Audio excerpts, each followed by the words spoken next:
ಚಿಕ್ಕಮಗಳೂರಿನ ಕುಂದಲಹಳ್ಳಿಯ Rameswaram cafe blast ಪ್ರಕರಣಕ್ಕೆ ಸಂಬಂಧಪಟ್ಟಂತೆ ಎನ್ಐಎ ಅಧಿಕಾರಿಗಳು ಓರ್ವ ಆರೋಪಿಯನ್ನ ನಿನ್ನೆಯಷ್ಟೇ ಬಂಧಿಸಿದ್ರು. ಆ ಆರೋಪಿ ಹೇಗಿದ್ದಾನೆ ಅನ್ನೋದರ ಎಕ್ಸ್ಕ್ಲೂಸಿವ್ ದೃಶ್ಯ ರಿಪಬ್ಲಿಕ್ ಕನ್ನಡಕ್ಕೆ ಲಭ್ಯವಾಗಿದೆ. ಮುಜಾಮಿಲ್ ಶರೀಫ್ ಬಂಧಿತ ಆರೋಪಿ, ಈತನ ಎಕ್ಸ್ಕ್ಲೂಸಿವ್ ದೃಶ್ಯ ರಿಪಬ್ಲಿಕ್ ಕನ್ನಡಕ್ಕೆ ಲಭ್ಯವಾಗಿದೆ. ಯಾರೀತ, ಈತನ ಮೂಲ ಏನು, ಇಷ್ಟು ದಿನ ಎಲ್ಲಿದ್ದ, ಏನ್ ಮಾಡ್ಕೊಂಡಿದ್ದ, ಇದೆಲ್ಲದರ ಇಂಚಿಂಚು ಮಾಹಿತಿ ಕೂಡ ರಿಪಬ್ಲಿಕ್ ಕನ್ನಡಕ್ಕೆ ಲಭ್ಯವಾಗಿದೆ. ಬಾಂಬ್ ಇಡೋಕೆ ಸೌಕರ್ಯವನ್ನ ಕಲ್ಪಿಸಿದ ಆರೋಪದ ಅಡಿಯಲ್ಲಿ ಬಂಧನಕ್ಕೆ ಒಳಗಾಗಿದ್ದಾನೆ ಮುಜಾಮಿಲ್ ಶರೀಫ್. ಚಿಕ್ಕಮಗಳೂರು ಮೂಲದ ಮುಜಾಮಿಲ್ ಶರೀಫ್ ಚಿಕ್ಕಮಗಳೂರಿನಲ್ಲೇನೆ ಮನೆಯನ್ನ ಮಾಡಿಕೊಂಡಿದ್ದ. ಅಲ್ಲಿಂದಲೇ ಆತನನ್ನ ವಶಕ್ಕೆ ಪಡೆದಿದ್ದಾರೆ, ಬಂಧಿಸಿದ್ದಾರೆ ಎನ್ಐಎ ಅಧಿಕಾರಿಗಳು. 6 ತಿಂಗಳ ಹಿಂದೆ ಬೆಂಗಳೂರು ಬಿಟ್ಟು ಊರು ಸೇರ್ಕೊಂಡಿದ್ದ. ಚಿಕನ್ ಕೌಂಟಿ ಒಂದರಲ್ಲಿ ಕೆಲಸ ಮಾಡ್ತಿದ್ದ ಮುಜಾಮಿಲ್ ಅನ್ನೋ ಮಾಹಿತಿ ಸದ್ಯಕ್ಕೆ ಲಭ್ಯವಾಗ್ತಾ ಇದೆ.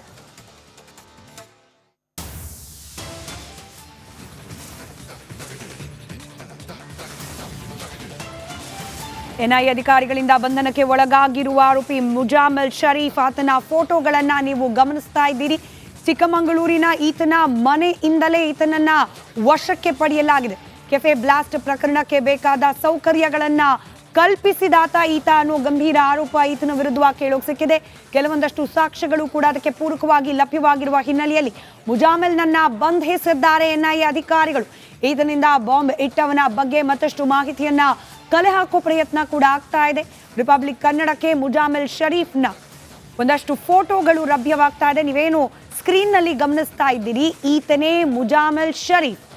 ರಾಮೇಶ್ವರಂ ಕೆಫೆ ಬಾಂಬ್ ಸ್ಫೋಟ ಮತ್ತೊಂದು ಬದಿಯ ದೃಶ್ಯದಲ್ಲಿ ನೀವೇನು ಗಮನಿಸ್ತಾ ಇದ್ದೀರಿ. ಈ ಸ್ಫೋಟದ ಹಿಂದಿದ್ದ ರೂವಾರಿಗೆ ಸೌಕರ್ಯಗಳನ್ನ ಒದಗಿಸಿದಾತ ಈತ ಅನ್ನೋ ಗಂಭೀರ ಆರೋಪದ ಮೇಲೆ ಈತನನ್ನ ಬಂಧನಕ್ಕೆ ಒಳಪಡಿಸಲಾಗಿದೆ. ಬಂಧಿತ ಮುಜಾಮಿಲ್ ಪಾಷಾ 7 ದಿನಗಳ ಎನ್ಐಎ ಕಸ್ಟಡಿಗೆ ನೀಡಿ ವಿಶೇಷ ನ್ಯಾಯಾಲಯ ಆದೇಶವನ್ನ ಹೊರಡಿಸಿದೆ. ಏಪ್ರಿಲ್ 3ರವರೆಗೆ ಎನ್ಐಎ ಕಸ್ಟಡಿಗೆ ನೀಡಿ ಕೋರ್ಟ್ ಆದೇಶವನ್ನ ನೀಡಿದೆ. ಏಪ್ರಿಲ್ 3ರವರೆಗೂ ಈತನ ವಿಚಾರಣೆಯನ್ನ ನಡೆಸಲಿದ್ದಾರೆ ಎನ್ಐಎ ಅಧಿಕಾರಿಗಳು. ಕೆಫೆ ಬ್ಲಾಸ್ಟ್ ಪ್ರಕರಣಕ್ಕೆ ಸಂಬಂಧಪಟ್ಟಂತೆ ಈತನಿಂದ ಮತ್ತಷ್ಟು ಮಾಹಿತಿಯನ್ನ ಸಂಗ್ರಹಿಸುವ ಕಾರ್ಯವನ್ನ ಮಾಡ್ತಾ ಹೋಗ್ತಾರೆ ಎನ್ಐಎ ಅಧಿಕಾರಿಗಳು. ನಿನ್ನೆಯೇ ಈತನನ್ನ ವಿಶೇಷ ನ್ಯಾಯಾಲಯದ ಮುಂದೆ ಹಾಜರುಪಡಿಸಲಾಗಿತ್ತು.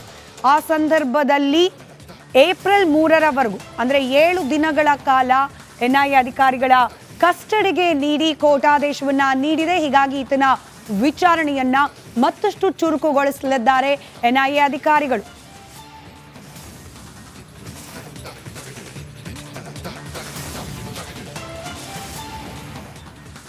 ಮತ್ತಷ್ಟು ಡೀಟೇಲ್ಸ್ ನಮ್ಮ ಪ್ರತಿನಿಧಿ ನಾಗರಾಜ್ ನೀಡ್ತಾ ಹೋಗ್ತಾರೆ. ನಾಗರಾಜ್, ಮುಜಾಮಿಲ್ ಈತನ ಫೋಟೋಗಳು ಲಭ್ಯವಾಗಿದೆ. ಕೆಫೆ ಬ್ಲಾಸ್ಟ್ಗೆ ಈತನ ಪಾತ್ರ ಎಷ್ಟರ ಮಟ್ಟಿಗಿತ್ತು ಅನ್ನೋ ಮಾಹಿತಿ ಜೊತೆಗೆ ವಿಚಾರಣೆಯಿಂದ ಏನೆಲ್ಲ ಮಾಹಿತಿಗಳು ಹೊರ ತೆಗೆಯುವ ಎನ್ಐಎ ಅಧಿಕಾರಿಗಳು ಹೊರಹಾಕುವ ನಿರೀಕ್ಷೆ ಸದ್ಯಕ್ಕಿದೆ.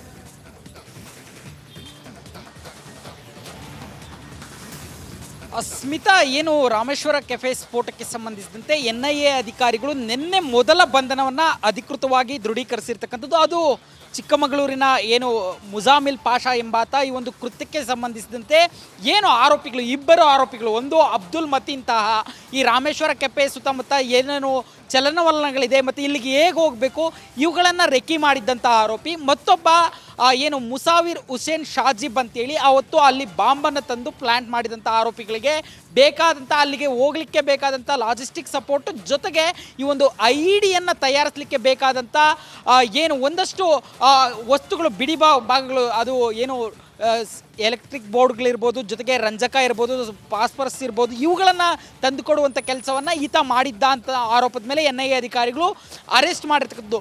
ಸದ್ಯಕ್ಕೆ ಈತನ ಒಂದು ಪೂರ್ವಾಪರಗಳನ್ನು ಈಗಾಗಲೇ ಎನ್ಐಎ ಅಧಿಕಾರಿಗಳು ಸಾಕಷ್ಟು ತಲಾಶ್ ಮಾಡಿದ್ದು. ಇದರಲ್ಲಿ ಭಾಳ ಸ್ಫೋಟಕ ಅಂಶಗಳು ಹೊರಗಡೆ ಬಂದಿದೆ. ಏನಂತಂದರೆ 2020ರಿಂದ ನಾಪತ್ತೆಯಾಗಿ ಎನ್ಐಎ ಮೋಸ್ಟ್ ವಾಂಟೆಡ್ ಲಿಸ್ಟ್ನಲ್ಲಿರ್ತಕ್ಕಂಥ ತೀರ್ಥಹಳ್ಳಿಯ ಅಬ್ದುಲ್ ಮತೀನ್ ತಾಹಾ ಏನಿದ್ದಾನೆ, ಆತನ ಜೊತೆಗೆ ಈತ 10ನೇ ಕ್ಲಾಸ್ವರೆಗೂ ಕ್ಲಾಸ್ಮೇಟ್ ಆಗಿದ್ದ ಅನ್ನೋ ಒಂದು ಮಾಹಿತಿ ಹೊರಗಡೆ ಬಂದಿದ್ದರೆ, ಜೊತೆಗೆ ಏನು ಬೆಂಗಳೂರಿನಲ್ಲಿ ಕೆಲಸ ಮಾಡಿ ತನ್ನ ಕುಟುಂಬವನ್ನು ಪೋಷಣೆ ಮಾಡ್ತಾ ಇದ್ದ ಮುಜಾಮಿಲ್ ಶರೀಫ್, ಆದರೆ 6 ತಿಂಗಳಿಂದ ಇಲ್ಲಿ ಕೆಲಸ ಬಿಟ್ಟು ಹೋಗಿ ಚಿಕ್ಕಮಗಳೂರನ್ನು ಸೇರಿಕೊಂಡಿದ್ದ. ಹೀಗಾಗಿ ಈತನ ಸಂಪರ್ಕ ಮಾಡಿದ್ರೆ ಈ ಒಂದು ಕೃತ್ಯಕ್ಕೆ ಬೇಕಾದಂಥ ಸಪೋರ್ಟ್ ನನಗೆ ಸಿಗುತ್ತೆ ಅಂತೇಳಿ ಅಬ್ದುಲ್ ಮತೀನ್ ತಾಹ ಈತನನ್ನು ಸಂಪರ್ಕ ಮಾಡಿದ್ದ ಅನ್ನೋ ಒಂದು ಪ್ರಾಥಮಿಕ ಮಾಹಿತಿ NIA ಅಧಿಕಾರಿಗಳಿಗೆ ಸಿಕ್ಕಿರ್ತಕ್ಕಂಥದ್ದು. ಅಲ್ಲದೆ ಈ ಎಲ್ಲ ಆರೋಪಿಗಳಿಗೂ 2020ರ ಏನು ಗುರಪ್ಪನ ಪಾಳ್ಯದಲ್ಲಿ ಒಂದು ಕಾನ್ಸ್ಪರೆನ್ಸಿ ಮಾಡ್ತಾ ಇದ್ರು ಅಲ್ ಹಿಂದ್ ಮಾದರಿಯಲ್ಲಿ, ಅದಕ್ಕೂ ಸಂಬಂಧ ಇರೋದ್ರ ಬಗ್ಗೆ ಇನ್ನೂ ಸಾಕಷ್ಟು ಅನುಮಾನಗಳಿದ್ದಾವೆ. ಇನ್ನೂ ಒಂದಷ್ಟು ಜನ ಇದರಲ್ಲಿ ಭಾಗಿಯಾಗಿರೋ ಶಂಕೆ ಇದೆ. ಈ ನಿಟ್ಟಿನಲ್ಲಿ ತನಿಖೆಗೆ ಈತ ಅವಶ್ಯಕ ಅಂತೇಳಿ ನಿನ್ನೆ